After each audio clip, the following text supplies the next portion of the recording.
A very good morning, welcome. It's Jeff Lawghton on Wednesday, the 27th of March. If you're new to the channel, welcome. I'm glad you've dropped by. And for anybody who is new to the line, I'll just tell you this is not really a tipping line, although I do mention some of the bets I've had. It's more of an educational line because so many people lose money doing this because they do the wrong things, and yet the right things are so simple to do. I mean, if you've not seen my interview with Star Sports on this channel, not on this channel, but on YouTube, and look at Betting People, Jeff Lawghton, you'll see I talk about certain points about what are the right things to do and what are not the right things to do. And I'll just quickly run through them. I always say stick to what you know. I personally only bet on horse racing. I don't bet on football or go to casinos or anything like that. So stick to what you know. One of the most important things is identifying the races. Most races are geared up for bookmakers to win money, where there'll be 6 or 7 in the betting that you think can win. I don't want to play in them races because if I like something, I want only to be 1 or 2 other horses fancied against me. So identify the races where you can bet.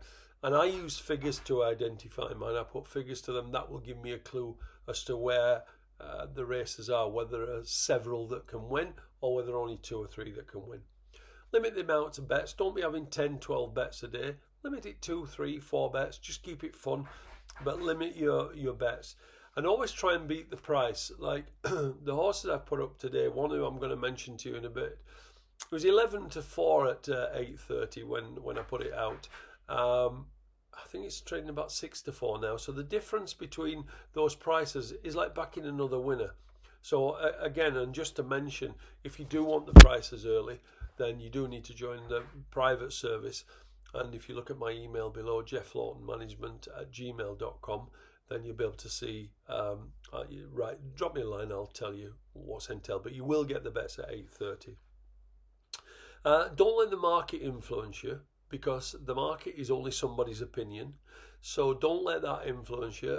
As I said on the interview, if one drifts from 2 to out to 8 to 1, it's probably not going to win. But the fact is, the market is just somebody's opinion. So if you've got your own opinion and stick to it, don't be put off by it. Stay disciplined. There's always tomorrow. If you lose today, don't try and blast your way out on the last race. There's always tomorrow.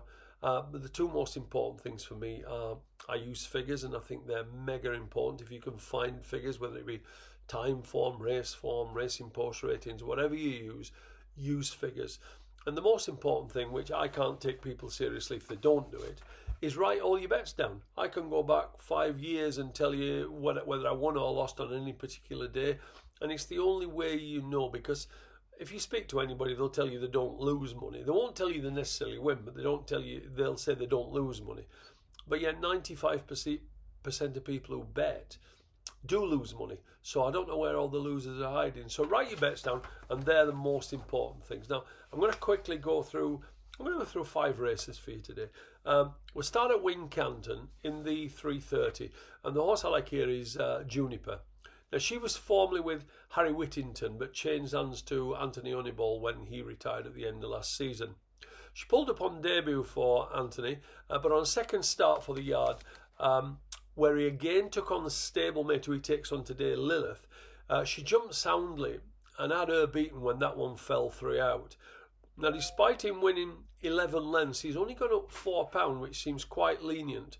And considering this is her optimum trip of just over 3 miles, and the opposite being true for Lilith, I'd be surprised if that one finds enough to beat Juniper today. And I would have thought Juniper would be winning that. 4 o'clock, Goonhilly at Wincanton. Now, he's far more experienced than most of these, but he remains a maiden. Although he's got some decent form to his name, namely second to Norman Fletcher at Aintree back in December, and second to Tedley at Wincanton last month. He was only beaten half a length that day, but there was 26 lengths back to the third. Now, those 2 horses that beat him are now rated 126 and 116, and there's nothing in this race of that calibre. He was then thought good enough to take his chance in the Imperial Cup at Sandown, a very, very competitive hurdle race. He didn't disgrace himself, he finished 6th. Now this is far calmer waters today, and unless Denemethi improves drastically for a wind up, I thought Goonhilly should be good enough to get off the mark. In the 505, Plaisir des Flots, I'm guessing it's a French import. I'd looked next to useless before he went to Sedgefield last time, and despite showing little before, he surprisingly went off at 7-4 favourite. Although he was a little sticky at some of his hurdles, he did win going away to suggest he had plenty left under the bonnet. Now the handicapper's put him up £12 and he doesn't have Jack Hogan's £3 to claim today, so in effect he's £12 higher. But the way he was going clear at the death, and the fact that this will be a much better track for him, I would think he should still be well ahead of the handicapper. Now I've not really touched the flat as yet, because I have said to you previously that I think the flat needs to settle down more than the jumps. I find that the horses that come back from a break over jumps are usually more tuned than horses that come back from the flat. So I do want to let the flat settle down before I get too stuck into it. But I do want to just look at two races. 5:30 at Kempton, Mucarfer. Now I put this up to my private service clients at 8:30 this morning when it was 11-4. It's currently 6-4. So if you do want to get these early prices, and it is so important, then all you need to do is drop me a line. My email, jefflaughtonmanagement@gmail.com. And the other thing to do is press the subscribe button below, because I don't stick around for too long. I might do this for a week and then take a week off or longer. So the subscribe button, if you don't want to join the private service, that will just send a notification to you to tell you when I've put a video up. So just hit that button or drop me a line. And also, if you want to drop me a line and ask me any questions, I mean, I've had 73 winners with my own horses. I've been around the block many times. I've had a Group 1. I won the best 2-year-old race in France the pre-morning with a horse called Unfortunately, and I landed an almighty gamble at Royal Ascot a couple of years ago. If you want to ask me anything, I'll answer you honestly. Now, going back to Mucarfer, he's held in high regard, hence going off at 11-8 favourite on his debut at Yarmouth. But it was soft that day and he wasn't given too hard a time, but we saw a different story on his second start where he was out of the stalls like a bullet, and despite being too keen and doing a lot wrong, they never got close to him. Now obviously that enthusiasm needs curbing somewhat as a 3-year-old, but he again has the one draw, and if Jim Crowley can keep a lid on him for the first 3 furlongs or so, we could see how good this horse is. And as I say, he was 11-4 this morning, second favourite. He's now favourite as we speak. In the 6:30, Cracking Gold.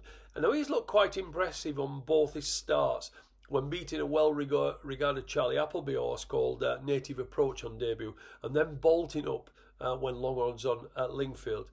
Now the handicapper has given him an opening mark of 88 for this handicap, and the way I'm told he works at Clive Cox's, he could well be thrown in off that sort of mark. But it's early season, as I said. We do need to take it easy on the flat yet. We get stuck in over jumps. We've got plenty of jump stuff. Now, I've not backed all these. I just need to tell you, these are races I've just looked at. Don't think I've had bets in all these races, but I'm just telling you. So if you do want to know what my bets are, just drop me a line. And thanks for dropping by, and I will see you tomorrow.